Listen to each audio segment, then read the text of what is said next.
संभल जामा मस्जिद की रंगाई पुताई का काम कल से शुरू होगा। हालांकि जामा मस्जिद में सफाई का काम शुरू हो चुका है। जामा मस्जिद के सदर ने बताया है कि सफाई का काम शुरू हो चुका है। उन्होंने कहा कि मस्जिद पर पहले की तरह हरा और हल्का पीला रंग होगा।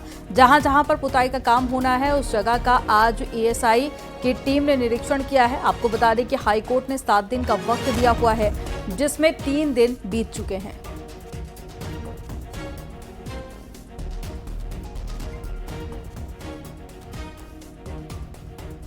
से पुताई होगी। अब तो आज अभी सफाई सुथराई करेंगे इसकी पुष्टि की। अच्छा, जैसे हाईकोर्ट ने 7 दिन का समय दिया था, 3 दिन तो गुजर चुके।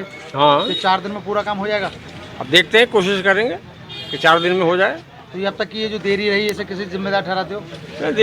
त्यौहार आ गए ना बीच में। 12 तारीख की रात तक तो ऑर्डर ही मिल पाया। 13 तारीख को ये लोग आए, 14 में होली थी, आज फिर आए। क्या अप्रूवल हो गया इनका एएसआई? हाँ, हो गया, सब हो गया, सब हो गया। तो सामान आ गया पुताई का सारा? हाँ, सब चीज़ें। कौन कौन से कलर से यहाँ पेंट किया जाएगा? तो भैया पहले से तो सफ़ेद, हरा और हल्का वैसा है सुनहरी, उन्हीं से कराएंगे जैसा होता चला आया वर्षों से। अरे पर आपत्ति जताई थी मंदिर पक्ष वाले। वो अनावश्यक है, अनावश्यक है। एएसआई की टीम पहले जिस तो लेट आई 12 बजे के आसपास, और आने के बाद में उन्होंने जो है लेबर कितनी लगनी है इस बारे में बातचीत कर रहे हैं और मटेरियल कितना लगेगा, और कोशिश हम ये कर रहे हैं कि आज से शुरू करवा दिए। अब अगर नहीं तो कल से शुरू करा देंगे। जैसे एएसआई के अधिकारी ने भी ये कहा है कि कल से शुरू करेंगे, आज नहीं करेंगे। नहीं, इन लोगों का लग रहा है कल से शुरू करने के लिए। हमने यही कहा कि माननीय उच्च न्यायालय का आदेश है, 7 दिन का टाइम दिया गया था आपको, 3 दिन गुजर चुके हैं, जल्द से जल्द कराएं। सर, कितने लोग रहे होंगे टीम में? टीम में 3 लोग आए थे। अच्छा, लेबर कौन सी लगेगी? लेबर ये लेकर आए हैं और यहीं से अरेंज कर रहे हैं, लोकल से यही लोग। संभल की बहुचर्चित जामा मस्जिद की पुताई रविवार को होगी। 12 मार्च को हाई कोर्ट ने जामा मस्जिद की पुताई का आदेश दिया था, जिसके बाद एएसआई की टीम संभल पहुंची थी, जहां पर टीम ने मेजरमेंट किया है, वहां पर ही जायज़ा लिया है कुल कितने पोर्शन में पुताई होनी है। दरअसल में हाई कोर्ट ने मस्जिद की सजावट का आदेश दिया है और बाहरी पोर्शन की पुताई का आदेश दिया है। इसके बाद में एक दिन होली का पड़ा है। बाद में आज एएसआई के पेंटर और एएसआई के अधिकारी जामा मस्जिद पहुंचे हैं, जहां पर अधिकारियों ने करीब 2 घंटे जामा मस्जिद में इस बात का जायज़ा लिया है कि पुताई में कुल कितना पेंट लगेगा और कितनी लेबर लगेगी। करीब 2 घंटे बाद अधिकारी जामा मस्जिद से बाहर निकल आए हैं। इस संबंध में जो जानकारी सामने आई है, ठेकेदार का कहना है कल पुताई होगी। वहीं पेंटर भी यही बता रहे हैं कि पुताई कल होगी, और जामा मस्जिद कमेटी के सचिव और सदर ने भी कल पुताई होने की बात कही है। कि हाई कोर्ट ने 7 दिन के अंदर पुताई का आदेश दिया था, इसमें से 3 दिन अब बीत चुके हैं, 4 दिन में ये पुताई होनी है, तो रविवार को ये पुताई शुरू हो सकती है। सुनील कुमार, न्यूज़ 18 संभल। कल से संभल की जामा मस्जिद पे पुताई का काम शुरू होने वाला है, लेकिन इससे पहले हरे और भगवा रंग को लेकर नई बहस शुरू हो गई है। संभल में संतों का कहना है कि अगर हरे रंग से पुताई की गई तो फिर भगवा रंग भी होना चाहिए, नहीं तो केवल सफेद रंग से मस्जिद की पुताई की जाए।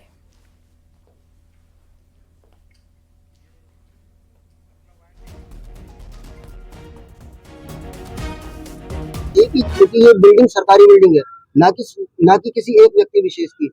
ये केवल मुस्लिम समाज की जो है ये बिल्डिंग नहीं है। हमारी मांग ये है सरकार से, माननीय न्यायालय से और यहाँ के प्रशासन से कि यहाँ पर जो रंगाई पुताई हो वो ना तो हिंदू के हिसाब से होनी चाहिए, अगर मुस्लिमों के हिसाब से होती है तो हिंदुओं के हिसाब से भी होनी चाहिए। अगर वो हरा रंग पोतने का प्रयास करेंगे तो हमारी मांग ये रहेगी कि उसमें भगवा पुताई हो, अन्यथा भगवा पुताई नहीं हो रही है तो उसमें हरे रंग की भी पुताई नहीं होनी चाहिए। हमारी मांग ये रहेगी माननीय न्यायालय के माध्यम से या उत्तर प्रदेश सरकार से, हमारी मांग ये रहेगी कि उससे जो है सफेद कलर किया जाए, ना ही वो हिंदू का कलर होगा, ना ही वह मुस्लिम का कलर होगा। उन लोगों ने न्यायालय में मामला चल रहा है, उन्होंने आश्वासन दिया है। आगे क्या स्टेप है आपका? आगे हमारा चल रहा है कानून कार्रवाई। किस तरह की? कोर्ट में चल रही है, वो कोर्ट ही बताएगा कैसे चल रही है। कोर्ट न्यायालय देता रहता है दिन रात कोई ना कोई आदेश। अभी कोर्ट ने आदेश दिया है कि वो उसकी पुताई होगी बाहर, तो उसके लिए हम लोग आए हैं कि नहीं होनी चाहिए पुताई। हमारे भी अधिकार है, वो सबका है, क्योंकि एसआई की बिल्डिंग है, पुरातत्व विभाग की बिल्डिंग है, इसलिए सबका अधिकार है, पूजा करने का अधिकार। कहाँ पर? हरिहर मंदिर में। डीएम एसपी संभल आए थे कोतवाली में, तो अब उनसे भी मिले हैं, क्या मांगे? हमारी यही मांग है कि मंदिर में हमें पूजा की अनुमति दी जाए। मामला तो न्यायालय में है। हाँ, तो न्यायालय में है तो न्यायालय से ही मांग कर रहे हैं, सबसे मांग कर रहे हैं हम।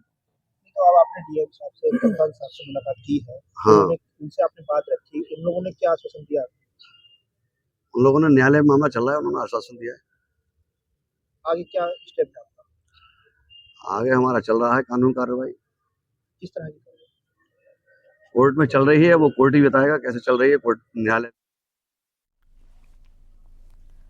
संभल के सभी तीर्थों को प्रशासन खोजेगा। संभल डीएम राजेंद्र पैंसिया ने सभी 68 तीर्थों को खोजने की बात कही है। मुख्यमंत्री योगी आदित्यनाथ ने संभल के तीर्थों पर बीते दिनों एक बयान दिया था, जिसके बाद संभल डीएम ने संभल के सभी 68 तीर्थों को ढूंढने का भरोसा दिया है। संभल में कुल 87 देव तीर्थ हैं, 19 महाकूप है और 68 तीर्थ या जल तीर्थ हैं। तो उनमें से कुल 54 मिल चुके हैं, शेष को ढूंढा जा रहा है, क्योंकि एक लंबा कालखंड के अंदर बहुत से अतिक्रमित भी हो गए हैं, कुछ विलुप्त भी हो गए हैं। तो नक्शे के अनुसार उनको देखा जा रहा है और 100% तीर्थ मिलेंगे और उनका पुनरुद्धार होगा, सौंदर्यीकरण होगा, क्योंकि माननीय मुख्यमंत्री महोदय भी चाहते हैं कि जो संभल है वो एक तीर्थ नगरी, एक पर्यटन नगरी बने, क्योंकि इसी से यहाँ की अर्थव्यवस्था भी आगे बढ़ेगी। आप देख ही रहे हैं किस तरह से प्रयाग, अयोध्या, काशी, सब जगह, मथुरा और सभी जगह पे यदि एक तीर्थ विकसित हो जाता है तो वहाँ लाखों करोड़ों लोग आते हैं और वो वहाँ की अर्थव्यवस्था या आर्थिक रीढ़ बनता है। तो संभल भी भविष्य में एक तीर्थाटन और पर्यटन का एक अच्छा नगर बनेगा, तीर्थ नगरी बनेगी और भविष्य में लोगों के रोजगार का बड़ा साधन बनेगा। सीएम योगी आदित्यनाथ ने भी संभल के पौराणिक महत्व को बताते हुए कहा था कि हम सभी 68 तीर्थों को खोज करेंगे और 18 तीर्थों को हमने खोज निकाला है, अन्य तीर्थों की तलाश जारी है। 1536 में संभल में श्री हरि विष्णु का मंदिर तोड़ा गया था और 1528 में अयोध्या में राम मंदिर तोड़ा गया था। दोनों मीर बांकी के द्वारा दोनों जगह कृत्य किया गया था। यह एक सच्चाई है। दूसरा है संभल का महत्व। संभल एक तीर्थ रहा है और 68 तीर्थ थे वहां पे, अभी हम केवल 18 निकाल पाए हैं वहां पे, जो हमारे कार्य चल रहा है 18 हम निकाल पाए हैं। 19 स्तूप थे, 19 से 19 स्तूप हम लोगों ने निकाल लिए हैं, जिसमें उत्खनन का काम हम करा रहे हैं। आपने देखा होगा 56 वर्ष के बाद पहली बार वहां शिव के मंदिर, भगवान शिव के मंदिर में जलाभिषेक का कार्य हो पाया है। क्या कर रहे थे लोग? जो ठेका ले लिए हैं तमाम जाति के नाम पे बांटने का, क्या कर रहे थे वहां पे? संभल में जामा मस्जिद के पास चहलकदमी करते युवक को पुलिस ने हिरासत में ले लिया। युवक नमाज खत्म होने के बाद में जामा मस्जिद के पास संदिग्ध परिस्थिति में घूम रहा था।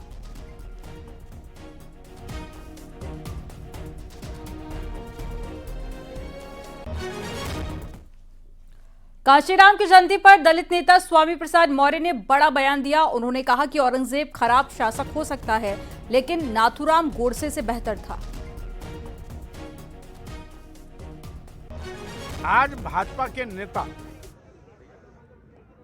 इस देश में नफरत का बीज बो रहे हैं, जिसके नाते हिंसा दर हिंसा की घटनाएं लगातार बढ़ रही हैं।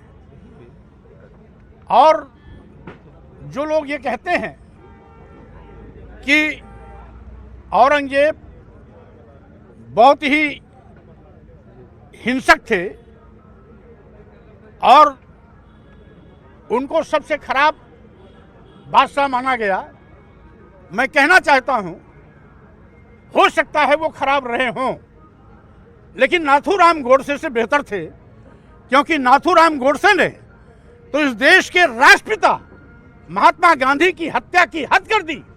हम समझते हैं जो लोग दूसरों पर उंगली उठाते हैं उनको पहले अपने दामन पर झांक कर देखना चाहिए। मुफ्ती मौलाना शहाबुद्दीन रजवी ने मुस्लिम पर्सनल लॉ बोर्ड पर हमला बोला है। मुसलमानों को गुमराह और मुसलमानों को भयभीत करने का आरोप लगाया।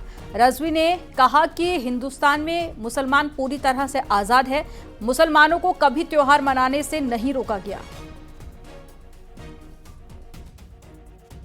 कि आजाद भारत में मुसलमान आजाद है और मजहबी एतबार से, सियासी एतबार से अपने तमाम उमूर अंजाम देता है, चाहे नमाज रोजा हो, हज ज़कात हो, जलसा जुलूस हो, नजरो नियाज हो, फातिया हो या और दूसरी तकरीबात हो, उर्स वगैरह हो। तमाम प्रोग्राम आजादाना तौर पर मुसलमान अंजाम देता है। कभी कोई हुकूमत का अहलकार न रोकता है, न टोकता है, न इसके अलावा और भी कोई शख्स न रोकने के लिए आता है, न पाबंदी की बात करता है। तो इसलिए ये कहना कि मुसलमान सुरक्षित नहीं है, मुसलमानों को खतरा है, ये बिल्कुल गुमराह करने वाली बातें हैं, अफवाह फैलाना है, मुसलमानों को भयभीत करने वाली बातें हैं। मंत्री जेपीएस राठौर ने ओवैसी और स्वामी प्रसाद मौर्य के बयान पर पलटवार किया। जेपीएस राठौर ने कहा कि स्वामी प्रसाद मौर्य ने औरंगजेब की आत्मा घुस गई है। वहीं ओवैसी को जवाब देते हुए कहा कि पाकिस्तान की बात करने वाले ओवैसी पाकिस्तान चले जाएं। स्वामी प्रसाद मौर्य के भीतर औरंगजेब बाबर की आत्मा घुस गई है और वो नहीं निकल रही है। कभी वो बाबर के पक्ष में बयान देते हैं और कभी वो औरंगजेब के पक्ष में बयान देते हैं, और इसीलिए राजनीति से इतना विचलित होते हुए आज किस हाल में पहुंच गए हैं, और उससे बुरा हाल उनका होने वाला है। अगर उनको सद्बुद्धि आ जाए तो मुझे लगता है कि वो बेहतर कंट्रीब्यूशन कर सकते हैं देश समाज के लिए। और भी कुछ कहा है उन्होंने कहा कि हम पाकिस्तान जाने वाले नहीं हैं। हम ये कहना चाहते हैं कि हम उनको चाहते भी नहीं कि वो पाकिस्तान जाएं, वो सब लोग यहीं रहें, लेकिन वो कम से कम पाकिस्तान की भाषा ना बोलें।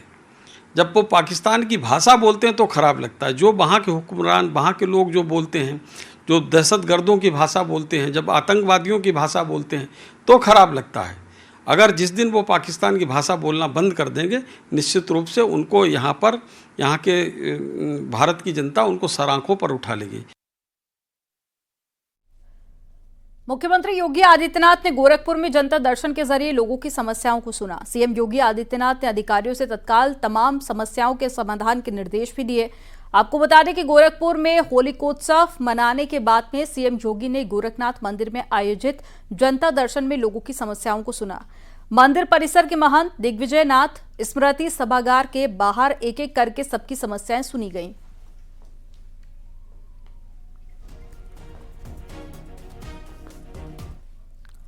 यूपी बीजेपी कल यानी कि रविवार को अपने नए जिला अध्यक्षों की घोषणा करेगी। जिला मुख्यालयों पर निर्वाचन अधिकारियों और साथ ही जिले के वरिष्ठ नेताओं की मौजूदगी में दोपहर 2 बजे नामों की घोषणा होनी है। लिहाजा तमाम तैयारी पूरी हो चुकी है। बीजेपी यूपी में जिला अध्यक्षों की घोषणा का नया फॉर्मूला अपना रही है। जिला अध्यक्षों की सूची में कई चौंकाने वाले नाम भी सामने आ सकते हैं।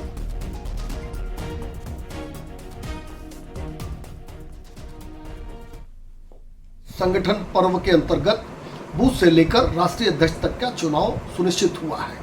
उत्तर प्रदेश में 16 तारीख को जिलाध्यक्षों की घोषणा की जाएगी।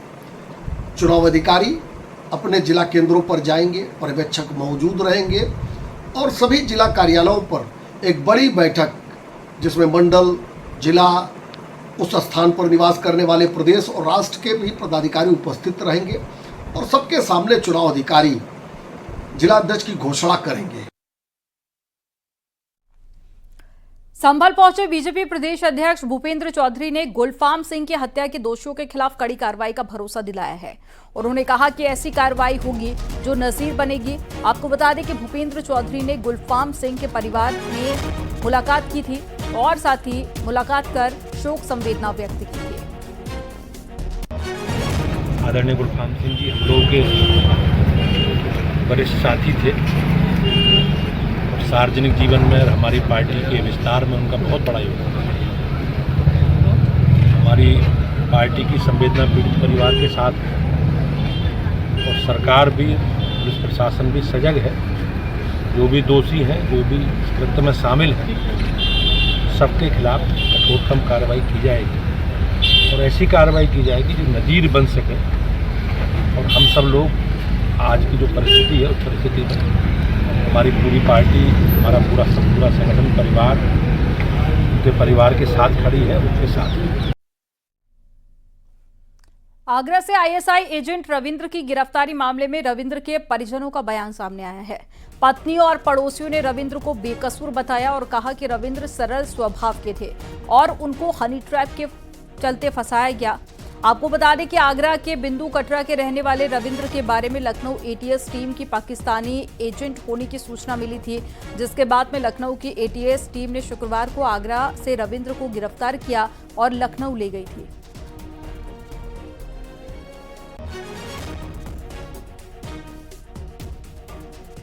है और कुछ नहीं है, ये केवल एक हनी ट्रैप है।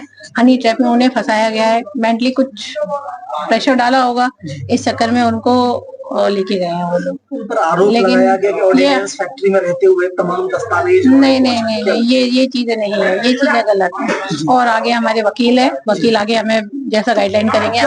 पाकिस्तान से नहीं, कोई पाकिस्तान नहीं, ऐसा कुछ भी नहीं है। वो बहुत ही एक सज्जन पुरुष है, बहुत ही जेंटलमैन है। उनका फीडबैक बहुत अच्छा है।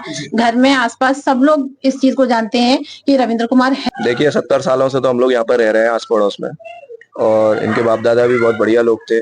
और कल जब हमने न्यूज देखी दैनिक जागरण में, तो हम खुद उस न्यूज को देख के सन्न रह गए हैं, क्योंकि वो सुबह 8 बजे चले जाते थे और शाम को 10 बजे आते थे। तो कोई ऐसे मेल मिलाप तो था नहीं, जानकारी कुछ थी नहीं। और कल न्यूज में आया तो पूरा मोहल्ला और अपने गली वगैरह सारे लोग इस समय दंग हैं ये सब सुन के। कैसा लोगों से मेल जोल था पड़ोसियों? मेल जोल तो ऐसा कुछ खास रखते नहीं थे, क्योंकि सुबह 8 बजे कोई इंसान चला जाएगा, रात में 10 बजे आएगा, तो मेल जोल तो ऐसा नहीं था। लेकिन इस तरीके की गतिविधि में होंगे ऐसा भी कभी नहीं सोचा था हमने। मेरठ में क्लिनिक में घुसकर डॉक्टर पिटाई का मामला सामने आया है। प्रतीक्षितगढ़ थाना क्षेत्र में हमलावरों ने डॉक्टर की बुरी तरह से पिटाई की और डॉक्टर का प्राइवेट पार्ट भी काट दिया। डॉक्टर को इलाज के लिए दिल्ली रेफर कर दिया गया। दरअसल डॉक्टर पर आरोप है कि महिला को जबरन अवैध संबंध बनाने के लिए दबाव बना रहा था और महिला ने ये बात अपने घर पे बताई, जिसके बाद में पति और उसके साथियों ने मिलकर डॉक्टर की पिटाई की और डॉक्टर का प्राइवेट पार्ट भी काट दिया। वहीं पुलिस ने इस पूरे मामले में महिला के पति समेत 3 आरोपियों को गिरफ्तार कर जेल भेज दिया है और फिलहाल पुलिस की ओर से 2 बिंदुओं के तहत जांच पड़ताल की जा रही है। थाना क्षेत्र परीक्षितगढ़ के गांव बली निवासी पप्पू नामक व्यक्ति ने थाने पे तहरीर दिया कि उनके भाई धर्मेंद्र का प्राइवेट पार्ट काटकर कुछ लोगों ने घायल कर दिया है उन्हें। प्रकरण में थाना परीक्षितगढ़ पे मुकदमा दर्ज किया गया और इस घटना में शामिल विक्रम, विवेक और सतीश नामक तीनों व्यक्तियों को थाना पुलिस के द्वारा गिरफ्तार कर लिया गया है। सीतापुर में शारदा नदी में नाव पलट गई और इस हादसे में 4 लोगों की मौत हो गई है। ग्रामीणों और गोताखोरों ने रेस्क्यू कर 7 लोगों को नदी से बाहर निकाला, जबकि एक अभी भी लापता है। उसकी तलाश जारी है। स्थानीय गोताखोर और ग्रामीण लापता लोगों की तलाश में जुटे हुए हैं। बताया जा रहा है कि ये सभी लोग अंतिम संस्कार में शामिल होने जा रहे थे। तंबोर थाना क्षेत्र के ग्राम रतनगंज की घटना है। बताया जा रहा है कि एक छोटी नाव पर 12 लोग सवार होकर शारदा नदी पार कर रहे थे। जब नाव नदी के बीचों बीच पहुंची तभी उसका संतुलन बिगड़ गया और नाव नदी में पलट गई।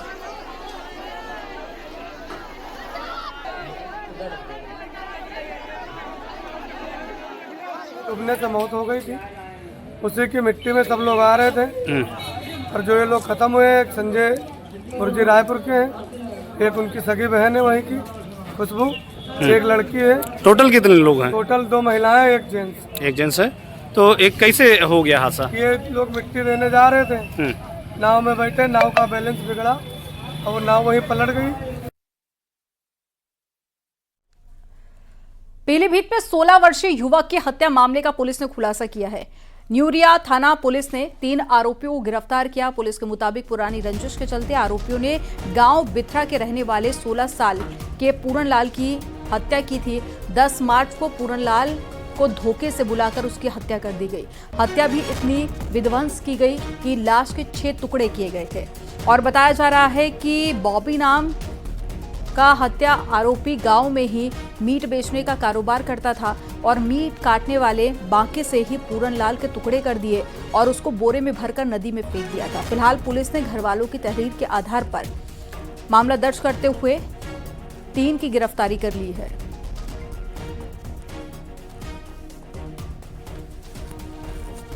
जा रहा है कि पहले उसकी गला दबाकर हत्या की गई और उसके बाद शव को जो है 5 अलग अलग खंडों में जो है इसको काट दिया गया था और उसी रूप में 26 शव हमें जो है नदी में प्राप्त हुआ था।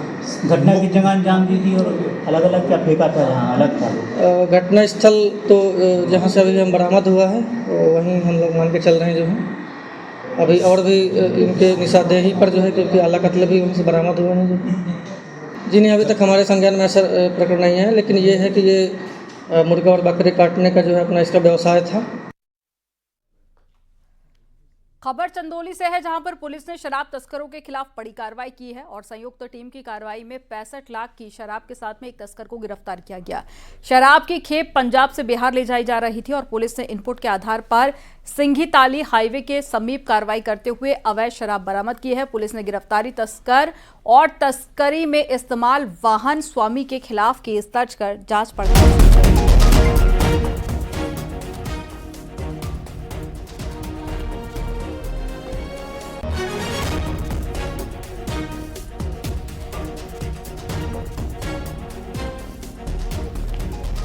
चंदौली पुलिस का लगातार अवैध शराब के विरुद्ध अभियान जारी है। इसी क्रम में रात्रि में एसओजी की टीम और अलीनगर थाना की पुलिस द्वारा संयुक्त रूप से एक जानकारी इनको प्राप्त थी। उसी क्रम में एक ट्रक को हाईवे पे रोका गया था। हाईवे पे ट्रक को रोक के चेकिंग की गई तो पीछे उसमें वॉल पुट्टी थी। वॉल पुट्टी को जब और बाद में चेक किया गया, उसके नीचे भारी मात्रा में अवैध शराब बरामद हुई है। जब इसकी क्वांटिटी हम लोगों ने चेक करी है तो ये इस लगभग 5,648 लीटर है, जिसकी अनुमानित कीमत 65 लाख रुपए है। लखनऊ में पुलिस ट्रक और कंटेनर की नंबर प्लेट बदलकर माल चुराने वाले इंटरस्टेट गिरोह का खुलासा करने पहुंची और पुलिस ने इस मामले में 7 आरोपियों को गिरफ्तार कर लिया। गिरफ्तार आरोपियों में 2 पश्चिम बंगाल, 2 मुरादाबाद और एक आरोपी रामपुर का रहने वाला है। इस गिरोह ने लखनऊ से करनाल के लिए बुक 26 लाख रुपए का चावल चुराया था और बताया जा रहा है कि जिस ट्रक कंटेनर पर ऑर्डर बुक हुआ था, गिरोह के लोग उसकी फर्जी नंबर प्लेट आरसी परमिट बनवा लेते थे और बीच रास्ते में असली ट्रक कंटेनर से फर्जी नंबर प्लेट आरसी परमिट और साथ ही ट्रक कंटेनर में सामान ट्रांसफर करता था। इसके बाद में चुराया गया सामान देश के अलग अलग हिस्सों में बेचता था।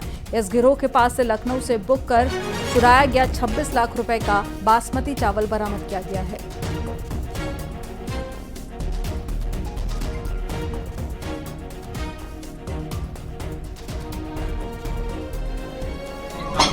एक ब्लैकबक नाम की वेबसाइट है जिसके माध्यम से उन्होंने आगे ये ट्रांसपोर्टर की बुकिंग करा दी थी, जिसके बाद ये जो चावल था ये करनाल पहुंचाने का, इसमें इन्होंने पुलिस को सूचना दी। हमने तत्काल ही इसमें एफआईआर पंजीकृत करा ली थी। इसमें आज हमको सफलता मिली है और इस तरीके से जो ट्रांसपोर्टर का एक जो अंतर राज्य गिरोह चल रहा था उसका पर्दाफाश करा हमने और इसमें हम लोगों ने सफलतापूर्वक 7 लोगों की गिरफ्तारी कर ली है और जो घटना में प्रयुक्त कंटेनर था, एक स्विफ्ट कार थी और लगभग पूरा 26 लाख रुपए का जो चावल था। मुरादाबाद में होली पर गले न मिलने पर युवक के पैर में गोली मारने के मामले में पुलिस ने आरोपी अभिषेक को गिरफ्तार कर लिया। आरोपी के पास से एक अवैध पिस्टल, 5 कारतूस भी पुलिस ने बरामद किए हैं और पुलिस ने कई धाराओं में आरोपी के खिलाफ मामला दर्ज किया। आपको बता दें कि थाना कटघर क्षेत्र में होली पर गले न मिलने पर आरोपी अभिषेक ने विद्युत विभाग में तैनात युवक के पैर में गोली मार दी थी। आरोपी ने घायल के दोस्त को भी पिस्टल की बट से पीटा था। अभिषेक नाम के व्यक्ति ने 2 व्यक्ति जो होली खेलने जा रहे थे उनको रोक करके उनके साथ होली खेलने का आग्रह किया, लेकिन जो लोग जा रहे थे उन्होंने उस मना किया और मना करने पे अभिषेक ने उनके ऊपर फायरिंग कर दी, जिसमें से 2 व्यक्तियों में जो एक अक्षय थे उनको पैर में गोली लग गई और बाकी जो दूसरा व्यक्ति उनके साथ था संजय, उसके सर में इसने बट से प्रहार किया। सूचना पर तत्काल हमारी फोर्स मौके पर पहुंची और हम लोगों ने घायलों को अस्पताल